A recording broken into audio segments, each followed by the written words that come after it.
Oh, I'm live. Hooray. Let me put this down. Anyway, we're Eastern Standard Time. Usually we start this at 12:30, but I was severely delayed, and so we're a couple hours late, maybe many hours. Hello. Welcome. Who's there? It's a familiar picture. Familiar to me. Hi. Enko is here. So if you haven't been here before for this, basically, this is a Q&A. What does this do? Oh, a Q&A. This is ridiculous. A Q&A, haven't done this before, is where we ask and answer questions. Hello, Enko. Am I saying your name correctly? Enko.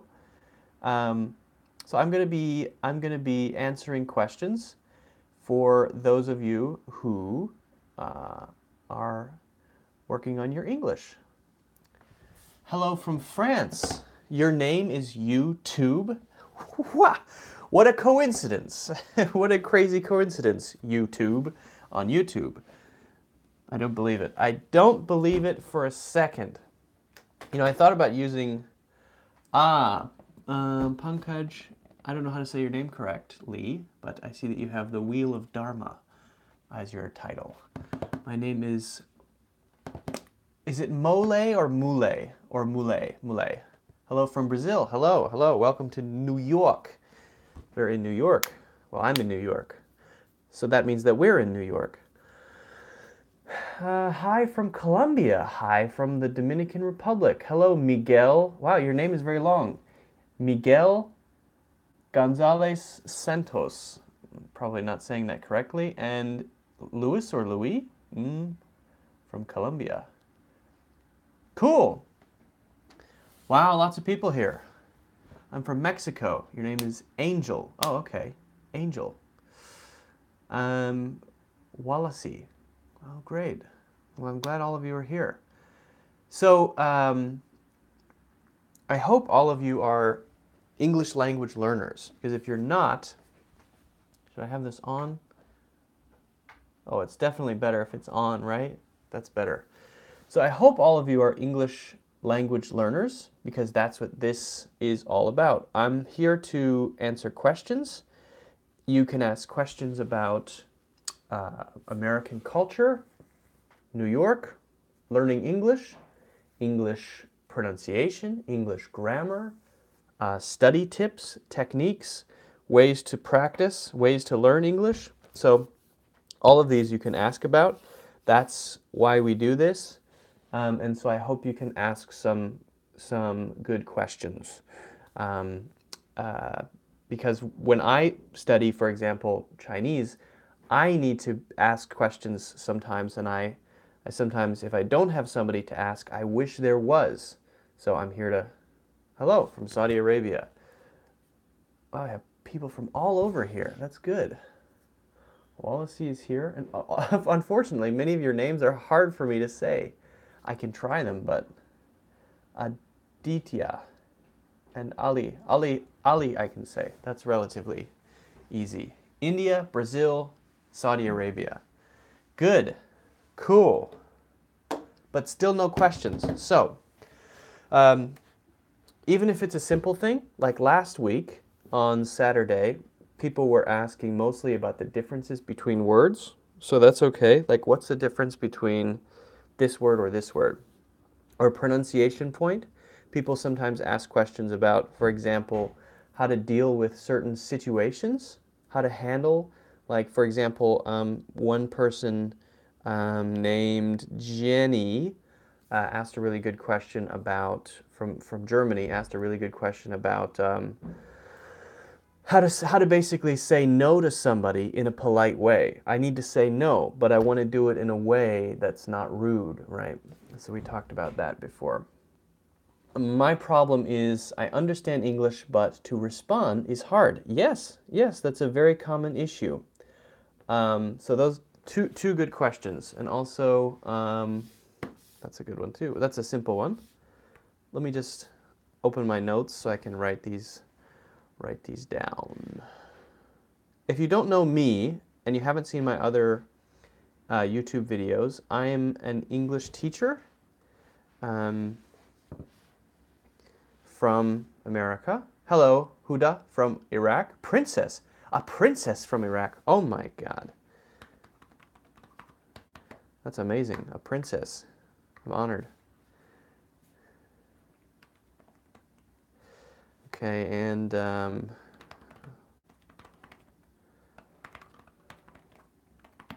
okay, good. Two good questions so far. So we'll get started with the questions, and as you hear, if you have other questions, I'll just write them down. I've got my got an iPad here. I can just type it up.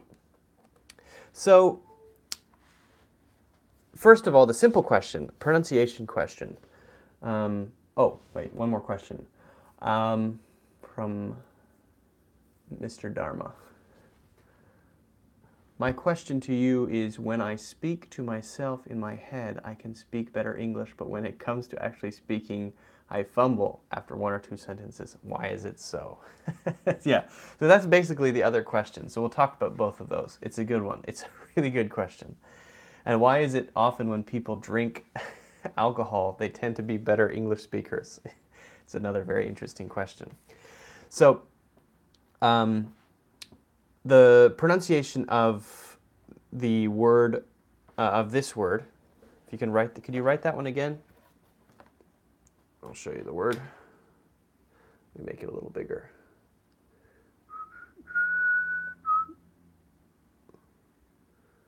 How do I make it bigger? I don't know how to make this bigger. How do I make this bigger? I don't know. Okay, this one. Hey.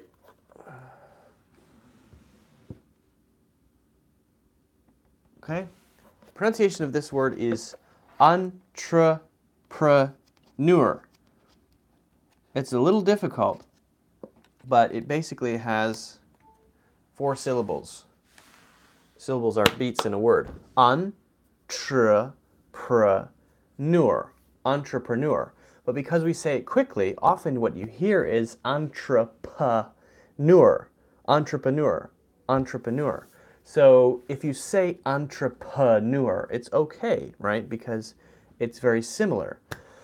And that's what you often will hear when people say it. But actually the correct pronunciation should be entrepreneur. Entrepreneur. So you just practice that a couple times. Entrepreneur. Entrepreneur. All right, now to the other more serious questions about why is it that I can understand English very well, and when someone's speaking, like you probably, most of you understand me pretty well right now, but when you try to speak, it's a lot harder, right? And it's a very simple reason, and it's all based on how the brain works. Okay, so I think it's better if I use an example to try to communicate why it is, right? Try to maybe communicate how it works. Just because you have a topic, okay? Just because you may be good at one part of this topic does not mean that you will be good at all parts of this area, whatever it may be. So let's say, for example, we're talking about sports that use a racket, okay? Ping pong, badminton, tennis, racquetball, okay? If you're good at ping pong, that doesn't mean you're going to be good at tennis. And maybe it might help you a little bit, right? Your reaction time, maybe. But just because you're good at this doesn't mean you will be good at this. So if you're good at understanding English, it's because in your brain, the pathways that connect together when you do something a lot are very sort of strong or stable, right? Because you have a lot of experience listening to English. The more you listen, the more you make connections in your brain, and pathways in your brain sort of form. Maybe at first those are very weak, but over time, if you listen more and more, they get stronger and stronger and stronger, right? And it becomes something that basically it becomes really easy to understand what people are saying because you have so much practice. That's just how practice works. That's just how exposure to something works, right? But that doesn't then automatically mean, right, you're good at this, it doesn't mean you're going to be good at this.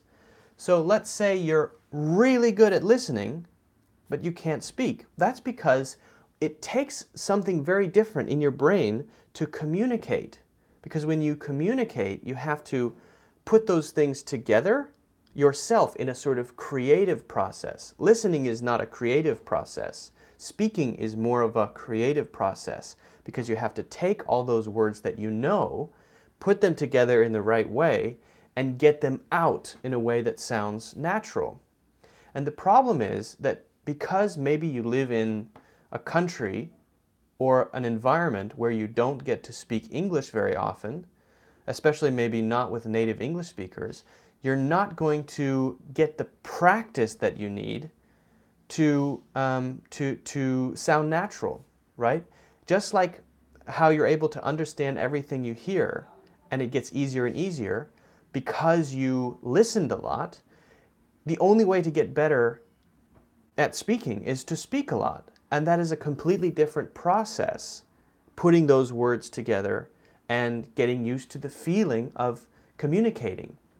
I make a lot of videos, but when I first made my first video on YouTube, and you can go back and watch it if you want, I mean, I had to do it 100 times just to say something that made sense in a video. Right now I feel very comfortable in front of a camera, talking to a camera. It's very easy for me. It doesn't make me nervous at all. Because I've done it so many times, that those pathways in my brain for presenting my ideas in front of a camera are sort of very strong, right? But if you put me on a stage, maybe I'm not so good. Maybe I'm not as comfortable speaking on a stage.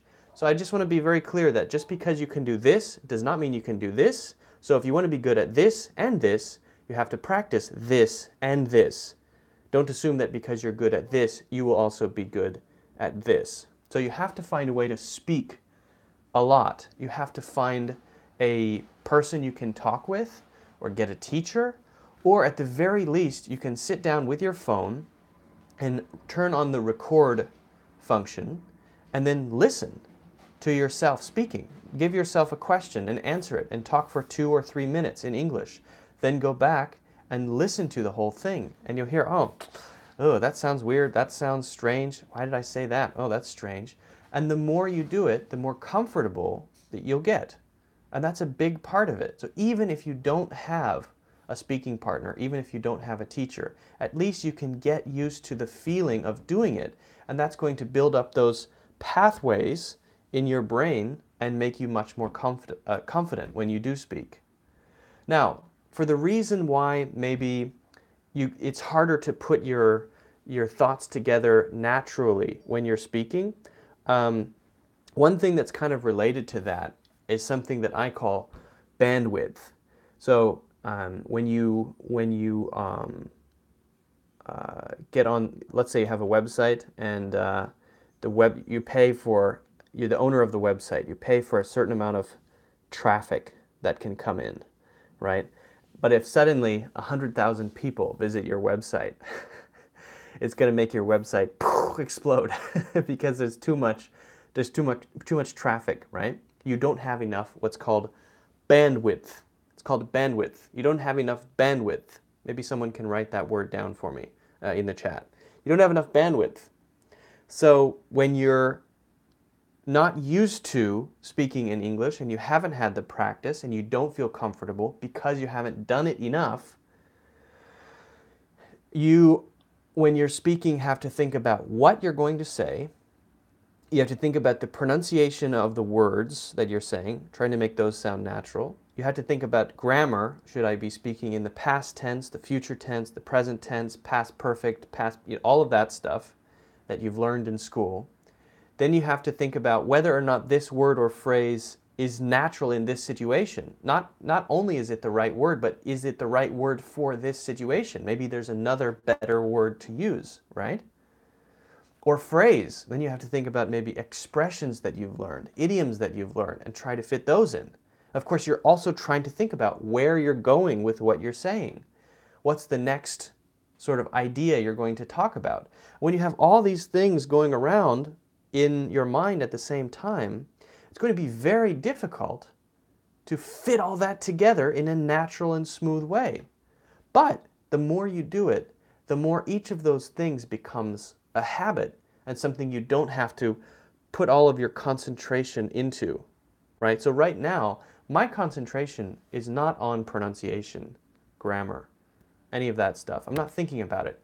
It's like the bedrock, the base of my language ability because I'm a native English speaker. And it's the same for you when you're speaking your native language, right? So all I'm thinking about is what I'm going to say. That's the only thing I'm thinking about. I don't have to think about anything else. And it's not that easy for me to talk to you guys and try to explain my basically understanding of why it is that non-native English speakers struggle to speak English, because I've taught many students, I've taught many students and I've seen how they get better and I know how they improve. I know what they need to do to improve. So that's basically the idea. If you get used to it and you practice it a lot, those things are going to get easier and you're going to have more bandwidth to think about what you're saying, and those basic things, past, present tense, and pronunciation become sort of deeper habits. But the problem is you have to make sure those habits are the right habits, not the wrong habits, because if those are the wrong habits, then it's very hard to change them later. That's the basic idea. That's the basic reason. And when you're in a situation with another person that you've never met, it's even more difficult because when you're in a situation with the person, you're trying to process what they're saying. You have to understand clearly what they're saying and also be thinking about how you want to react to that. And if you're not used to that conversation in English, then it's going to be even more difficult. Especially because there might be some social pressure. Maybe you feel nervous because you don't do that very often. And if you feel nervous, that's going to even more decrease your ability to speak clearly. People, when they feel nervous or under pressure, it's very, generally speaking, performance goes down. They get worse at stuff. Now, there are examples in maybe high-pressure sports matches or games, those sorts of situations where that's why we admire people who can deal with stress and pressure, because most of us can't very well. And if I'm talking to 100,000 people right now on a big stage, I'm not going to be able to be this relaxed when I'm speaking. I'm going to be nervous and I'm going to be thinking, how do I say my ideas clearly? Me, right? Because the situation is different. I'm under much more pressure. So if you feel like when you're talking to another native English speaker or someone else and you think, I know how to do all this, why is it when I'm with that person I can't express myself as I want to? Well, one, maybe you don't have English conversations enough, so because you're new to it, you have that sort of nervous feeling and it's decreasing your, it's decreasing what you're able to do because of the pressure.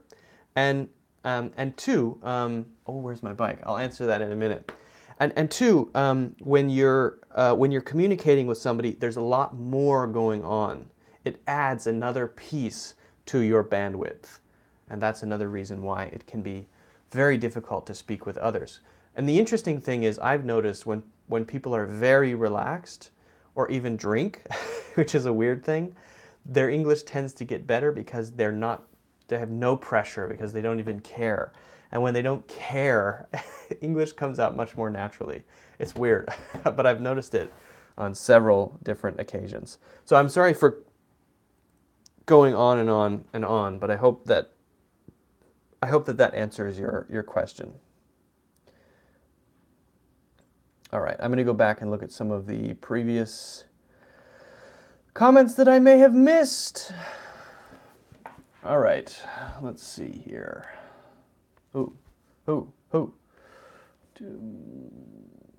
By the way, what's the difference between respond and reply? All right, let me write that down. Difference, what is this in Chinese?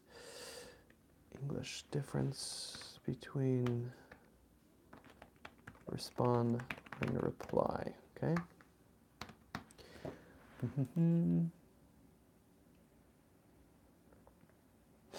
I speak English well when I am speaking to myself, yeah. So I think I answered that one. I know why it's easy to understand you're talking, but hard to understand when I talked with native people. Why are they talking too fast? Or am I too nervous? Okay, so that's about understanding people. That's a good question. You might not like the answer to that question. Can you speak about the difference between figure out and find out? Good. Very good question. I like that one. The answer, difference between figure out and find out. To be the common problem, but not the solution. Okay. Sir, as you said, you have think in English in mind and not in native language to convert in English. My question is how I should think in English. Okay, now that's a very good question too, but that's a very complicated question. And I don't know if I'll be able to give a full answer here because I have a full course about that. Confidence is the key to everything. Absolutely. Where's my bike? Okay. Well, I'm glad. Thank you. Thank you, Princess Huda. A princess thinks my videos are good. Yes. Yes. That's great. Okay, so my bike is over there. It's raining again today. So last time, usually I go out. I can't say usually because this is only like the 5th one of these I've done. But my last 2 Saturdays ago, I was riding my bike around with the camera outside. It's more interesting, right? And today it's raining again. Last week it was raining, so I'm inside in my little office. And I'm going to be starting a podcast pretty soon, I think. I have my new microphone, so I'm excited about that. So let's go to some of the other questions. Okay, difference between respond and reply.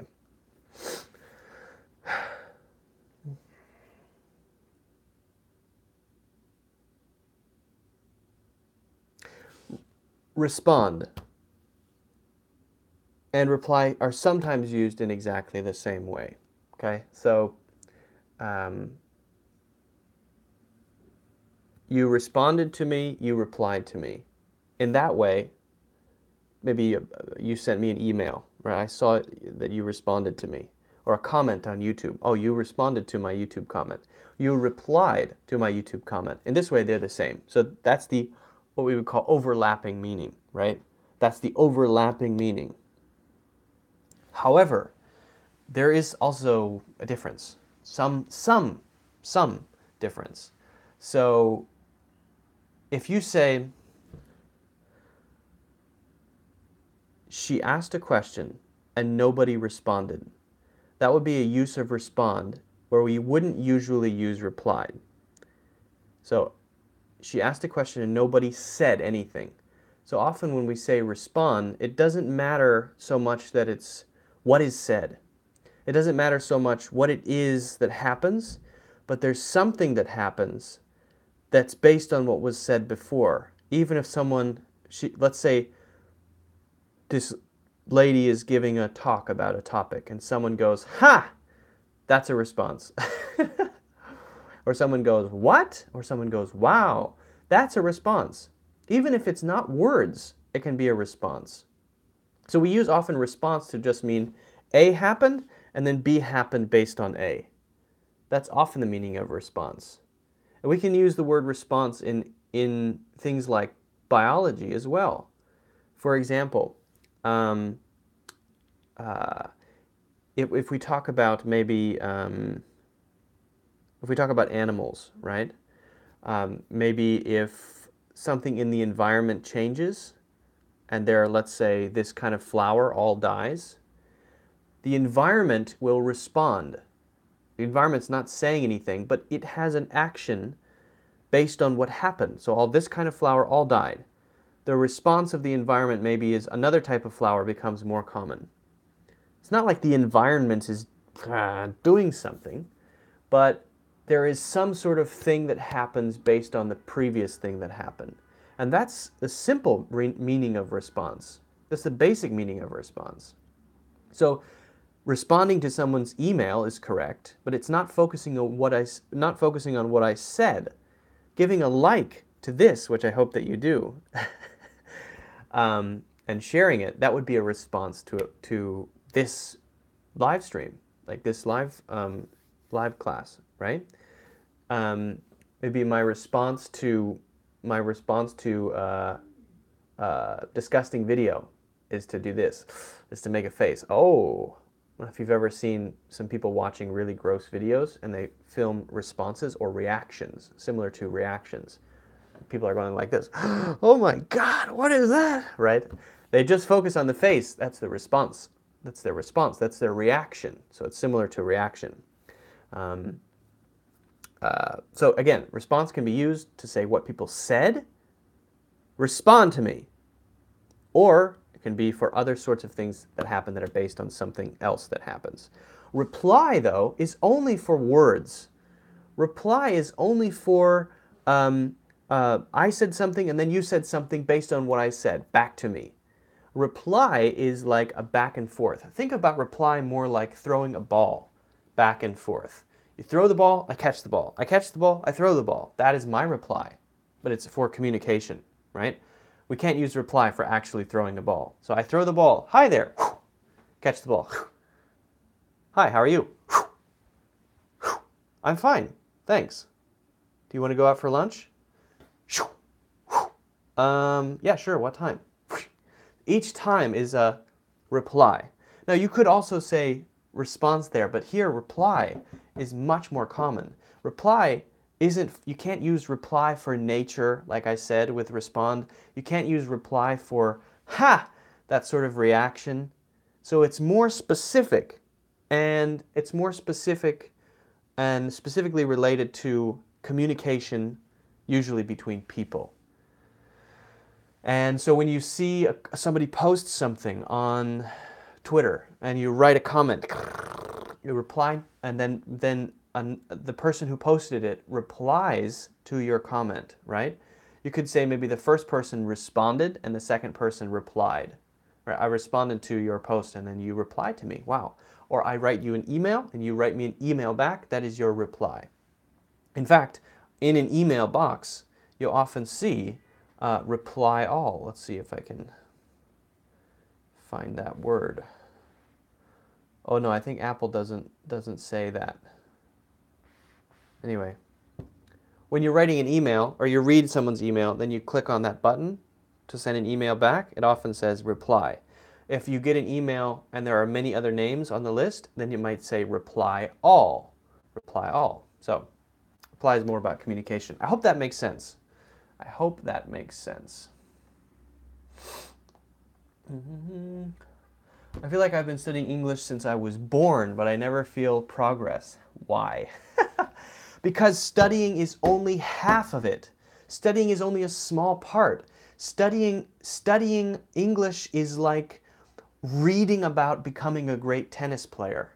Studying English is like reading a book about what techniques you need to use and how to hold your hand when you play professional tennis. You can't expect yourself to be a good tennis player by reading a book about how to play tennis. That might give you some of the foundation. So you've studied English your whole life, you've learned vocabulary, you've learned grammar. Great, you have the foundation, but can you actually expect to communicate well in English just by learning all those things? Absolutely not. No. Language is not an academic subject. Language is more like a sport. Language is more like practicing something to get really good at it and be the best in the world. Because there are people who speak English way better than me. It's not about the words you know. It's about how you put them together. Right? It's about practice. Why are some great speakers, some people speaking at TED, so good? Easy. Because they practice. They go to classes. They learn. They do it over and over. So if anybody says, I've been studying English my whole life, and I'm not good at speaking English, I would say, of course you're not good at speaking English. What are you talking about? Of course you're not. Yeah, if you don't often speak English or you don't speak English every day and you expect to be good at speaking English, that is Completely wrong. Completely wrong. Okay? You've read a book about how to play tennis. You need to go out and you need to start playing tennis every day. You need to record yourself and listen to it. You need to have a communication partner who you can speak English with every day.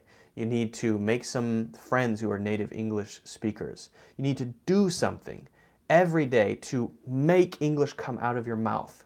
And otherwise, you're not going to make any progress. It doesn't matter if you know 30,000 words. It doesn't matter. You won't be a better speaker. I've seen it too many times to to have much patience with it. I'm not trying to be impatient. I'm just saying it's very clear. I've taught so many students and seen it so many times. It's obvious. It's obvious. People, for some reason, think of English as a subject like biology, and if I learn all of it, then I'll be able to do it well. It's the wrong idea. English has a piece of it, vocabulary, grammar, all of that, that you need to learn, basically, but it's much more like ping pong, swimming, or art. If you don't do it, you'll never be good.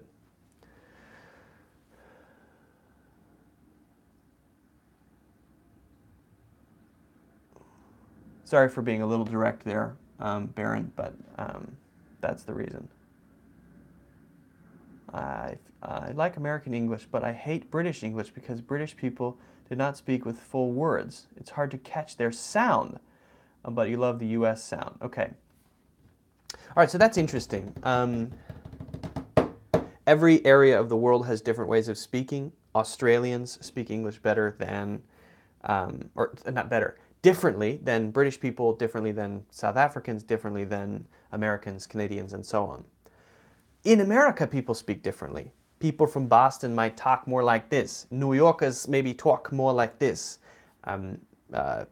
People in the South might have a very slow style of speaking like this. They might talk like this and put all their words together into a very flowing river of words.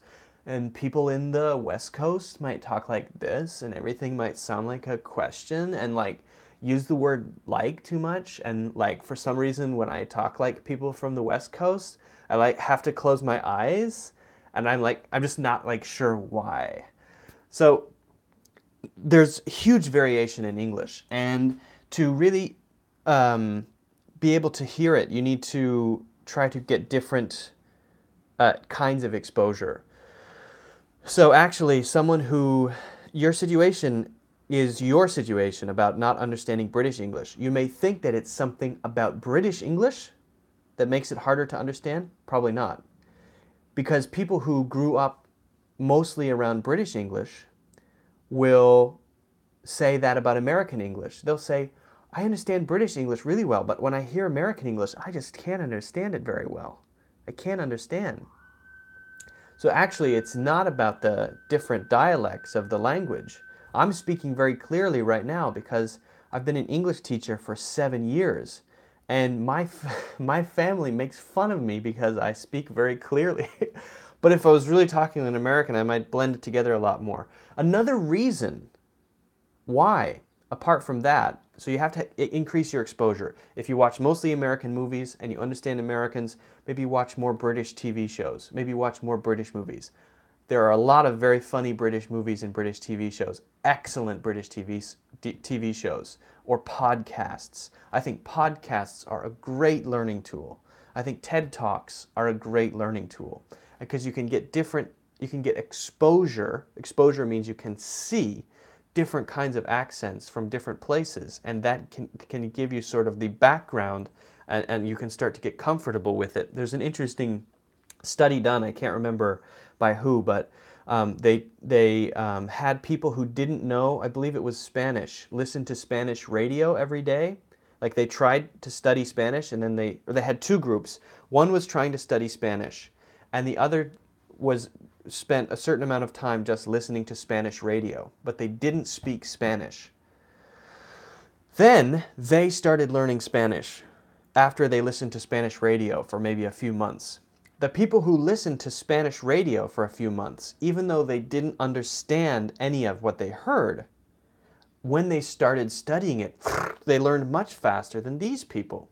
And the reason is because they they had got used to the sounds of the language. They had got used to the way that the words sort of fit together, and so it sort of helped them when they actually started learning. I've found the same thing to be true with Chinese. When I am studying Chinese, and I study Chinese because I often go to China, many of my students are Chinese, I find it a lot easier to learn new words because I go, oh yeah, I've heard that. I've heard that sentence. And the things that I heard before that I didn't understand are kind of part of my consciousness. And when I'm learning new things, it's like the new thing I learned grabs something from that deep river of exposure that I've had. And I go, oh yeah, yeah. And so I learn it a lot faster for that reason. So exposing yourself to more British English, American English can really help. And now another question that was similar was someone asked about just understanding what people are saying, right? Because Americans maybe speak so quickly.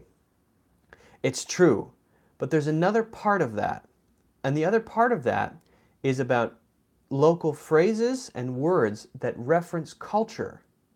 So one problem that you'll face with language learning is that when you see a sentence, maybe you know, I know that word, that word, that word, that word, that word. I know all the words in the sentence, but I don't understand why it is being said at this time in this place. I don't know what it actually means here.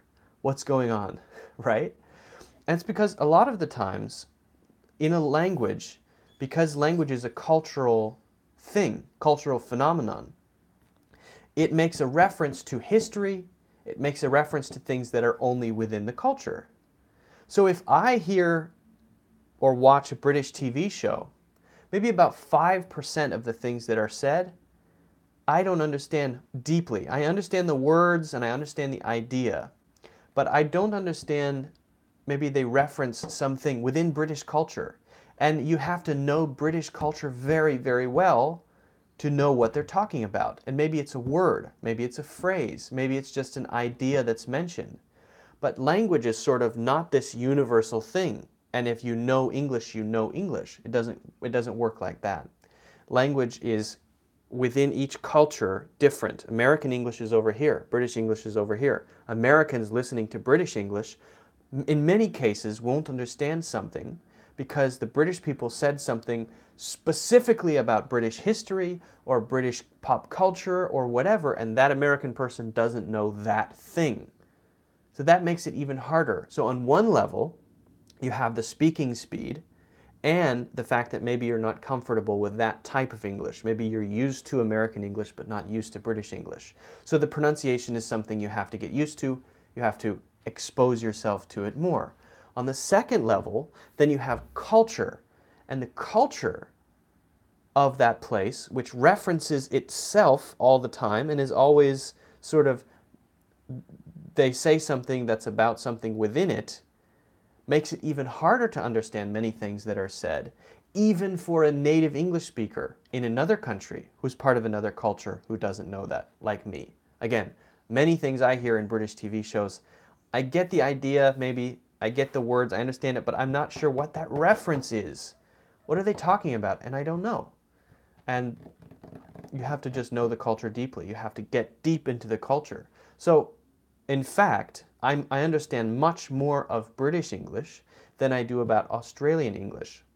When I hear British people speak, I know about a lot of those references because I watch a lot of British TV and I watch a lot of, I read a lot of books written by English authors, and I have seen many, many British movies, and I have some friends who are from England.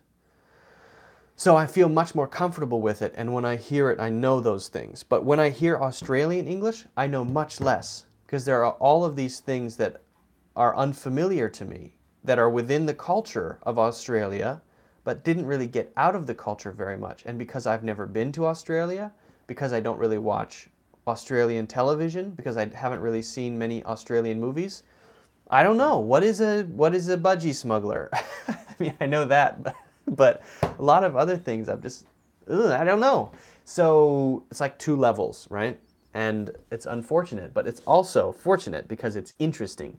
And that brings me to the third point, which is if you love it, if you're fascinated by American culture, if you're extremely interested in British culture, if you love watching stand-up comedy from the UK, if you are crazy about watching nature shows from Australia, you're going to have a lot of fun learning language. If you hate it, if you don't enjoy it, then it's going to be a horrible experience. Okay, the difference between figure out and find out. Figure out means the focus of figure out is on you doing all of this work to think through some problem, maybe a math problem, and you're doing all of the mental work, and finally you have the answer. I figured it out. Or maybe someone is a mystery, right? Someone died, and there's a detective, and he's finding clues and looking for information and talking to people who saw people. He's figuring out the problem, right? He's thinking, he's he's being creative, he's asking questions, he's figuring it out. So the focus is on the work that we do to get the answer, whatever the answer is. Find out is very simple.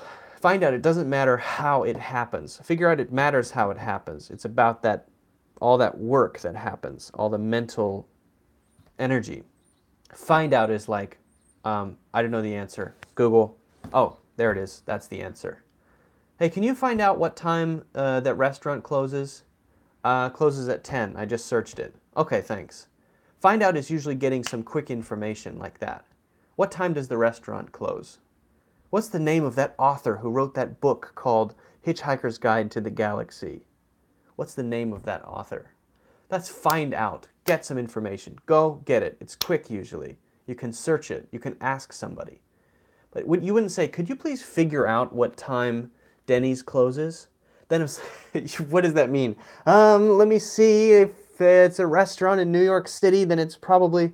No, you just go find out. You just search. So they can have the same result sometimes, right?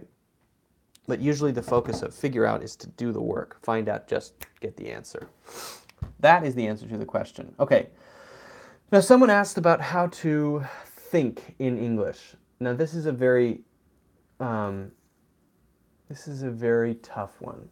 I really don't want to try to promote myself too much, but I feel like I kind of have to now because there are a lot of things you can do to learn to think in English. There are exercises. As I mentioned, you have to be getting new information and exposing yourself to it. And it's so, so important to have output as well. If you only have input, stuff coming in and nothing going out, whether it's writing, whether it's communicating with people, writing on blogs or forums, practicing, doing mental exercises, if you don't have output, then it's going to be very hard to actually learn to think in English. I don't want to spend too much time on it just because there are so many things you can do, and be prepared. I'm gonna promote something, okay, of mine. So don't get upset, please. Let's see. I need to just find myself on Google here. Okay. So if you just search me on Google, my name is Luke Priddy, okay? And then the second search result is Udemy. It's called Udemy. Udemy. Luke Priddy. Lukepriddy. Okay? And that is Udemy. And it's a platform for video courses. Okay?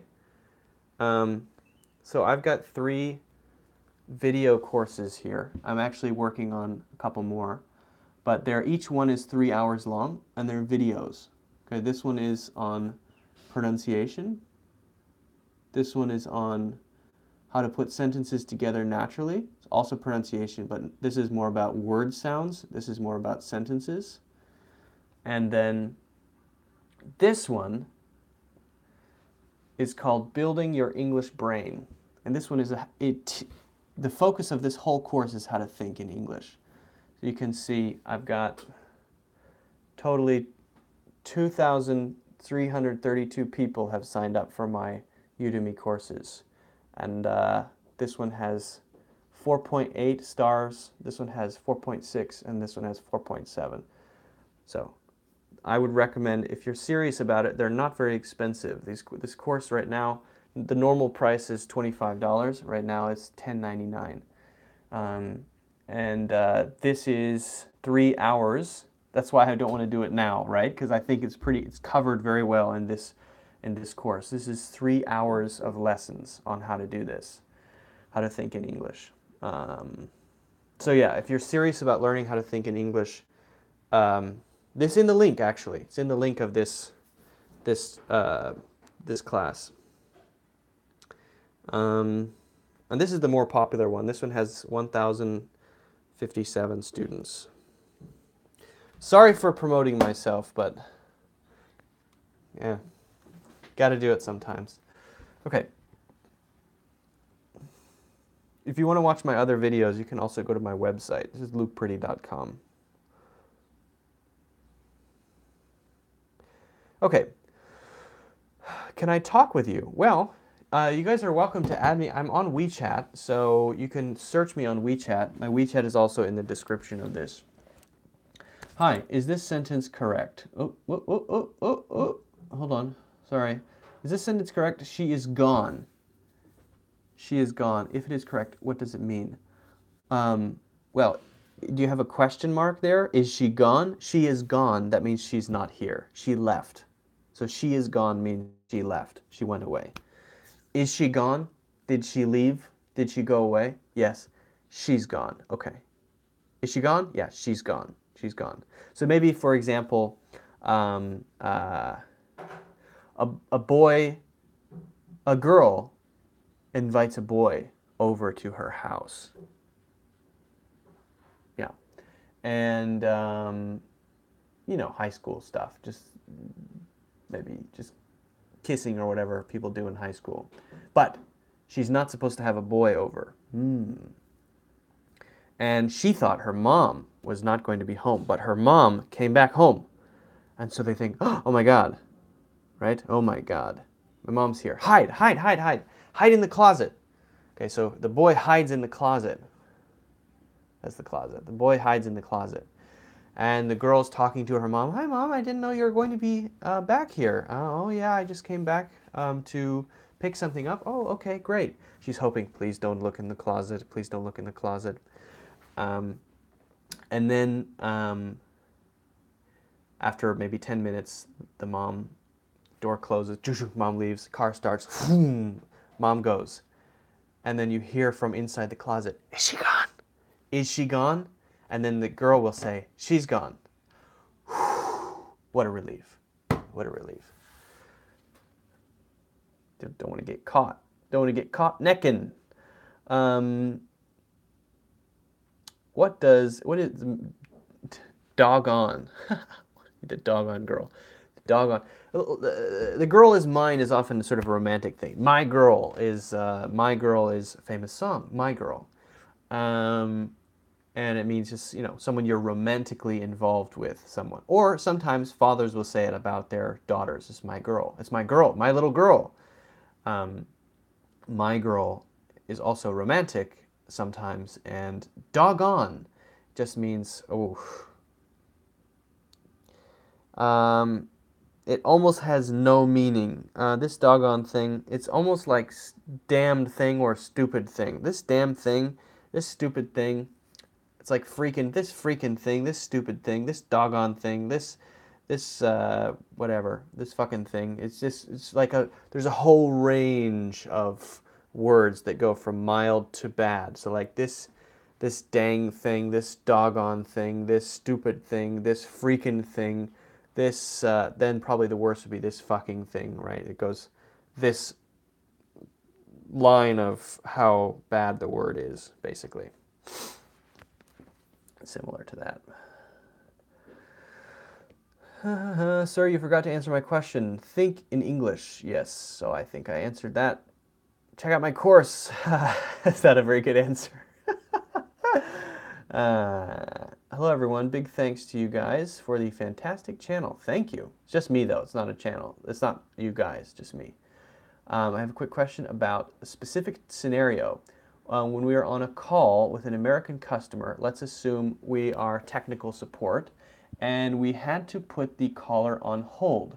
Of course, you announced that they will be on hold, okay, to install some packages, or, well, this is a long one, or perform any other activities needed, yeah, blah, blah, blah, okay, get it?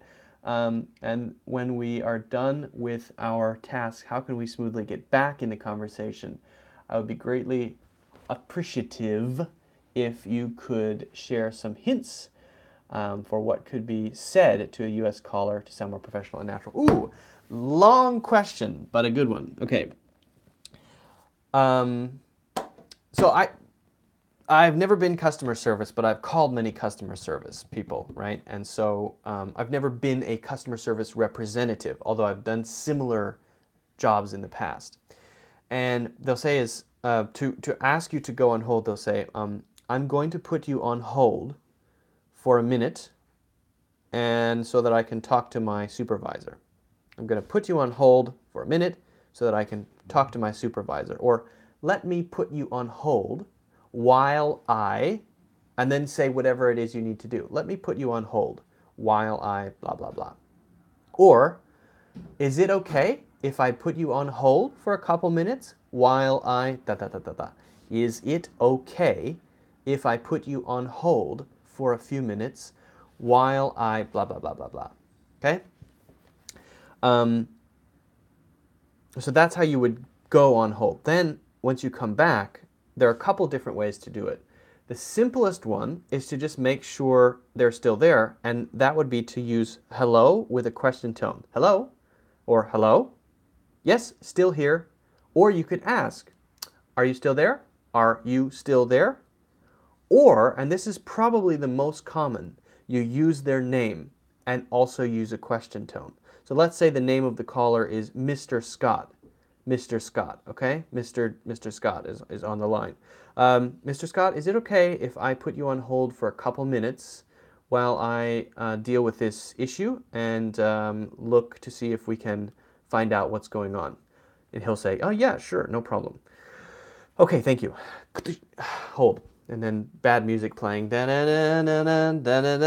Some terrible, terrible music. And then phone again. Mr. Scott? Mr. Scott? There's a question. Simplest way to begin. Yeah, so he'll say, yes, I'm here. Yeah, so we were able to blah, blah, blah, blah, blah. So just use his name with a question, or hello with a question, or are you still there? Are you still there? Are you still there? These are the most common ways to come back. And then once he confirms, are you still there? Yes, I'm still here. Mr. Scott? Yes. Hello? Yes, I'm still here. Okay, so we were able to blah, blah, blah, blah, blah. So I know that may seem very simple, but I don't want to give you a way to say it that's very complicated just because it's complicated, because people don't usually use that complicated way. People usually use the simple way to express it. Most of the time, customer service people just say that as a question. So I hope that answers your question.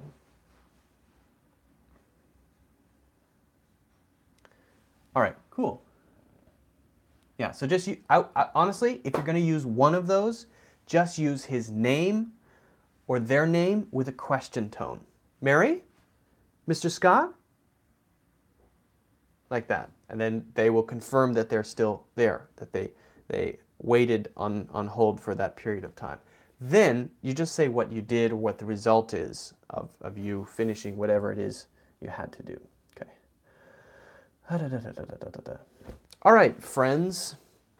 Well, thank you all for your great questions this week. Sorry for being late. Usually I am here at 12:30 Eastern Standard Time, but today I'm a little bit late. But we'll do the same thing again next Saturday, probably, yeah, 12:30, maybe a little bit later. And then if you want to invite others or whatever, I would really appreciate it. But come with your questions. Write down a couple questions throughout the week, and then you can ask your questions here, and I will try my best to answer all of them. I would appreciate if you guys could, you know, share the stream on your Twitter or whatever. Give it a like, give it a subscribe. Make sure to subscribe to my channel. I do a lot of videos.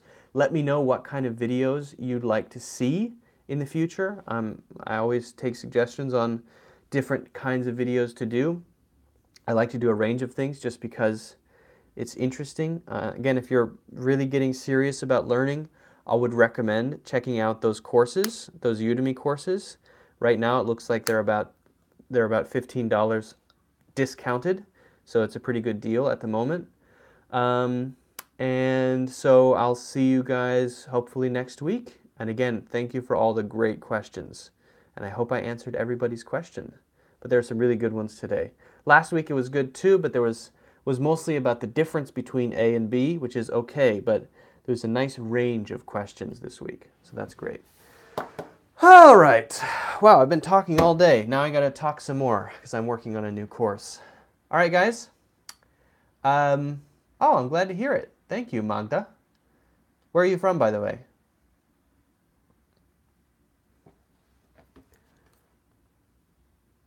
Take care. Yeah. Where are you from, Magda? Poland. Okay, cool. Well, I hope to see you next week. And if there are any topics that you want me to focus on, I know Poland, Magda. Come on, Warsaw. Of course, I know. I may be a stupid American, but I'm not that stupid. So you can just on Facebook. Why don't you just, if you want me to cover certain topics, maybe related to customer service or whatever, you can just write a list of things you'd like to see, and I can cover those over time. All right, guys. See you next time.